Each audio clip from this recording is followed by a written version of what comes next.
ప్రపంచవ్యాప్తంగా మహిళలను ప్రభావితం చేసే సమస్యల్లో బ్రెస్ట్ క్యాన్సర్ ఫస్ట్ ప్లేస్లో ఉంటుంది. ఇది చాప కింద నీరులా చేరి పెద్ద సమస్యగా మారే వరకు బయటపడదు. దాంతో చాలా మంది బ్రెస్ట్ క్యాన్సర్ బారిన పడి ప్రాణాలు కోల్పోతున్నారు. ప్రజల లైఫ్ స్టైల్ మారిపోవడం, ఎక్కువ ఫ్యాట్స్ ఉన్న ఆహారం తినడం, కూరగాయలు ఎక్కువగా తీసుకోకపోవడం, శారీరక శ్రమ ఎక్కువగా లేకపోవడం, ఊబకాయం లాంటివి రొమ్ము క్యాన్సర్ రిస్కును పెంచేస్తాయి.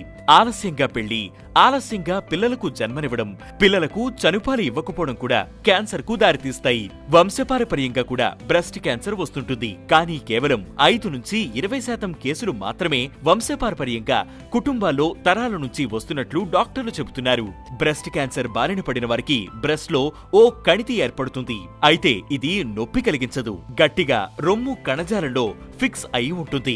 ఈ వ్యాధి ముదిరే కొద్దీ చర్మం గట్టిపడటం, పుండు అవ్వడం, చర్మం రంగు మారడం జరుగుతుంది. కొంతమంది బ్రెస్ట్ క్యాన్సర్ వ్యాధిగ్రస్తుల్లో చనుమన నుంచి స్రావం, రక్తస్రావం కూడా రావచ్చు.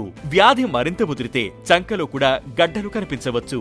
ఎలాంటి క్యాన్సర్ నైనా ప్రాథమిక దశలో గుర్తించడం చాలా ముఖ్యం. కాబట్టి చిన్న అనుమానం వచ్చినా మామ్మోగ్రఫీ చేయించుకోవాలని డాక్టర్లు సూచిస్తున్నారు. రొమ్ములోని గడ్డలను గుర్తించేందుకు చేసే ఎక్స్రే లాంటిదే ఇది. దీని ద్వారా బ్రెస్ట్ క్యాన్సర్ ను ఫస్ట్ స్టేజ్ లోనే గుర్తించవచ్చు. త్వరగా గుర్తిస్తే చికిత్స ప్రభావవంతంగా ఉంటుంది. వ్యాధి తగ్గే అవకాశాలు ఎక్కువగా ఉంటాయి.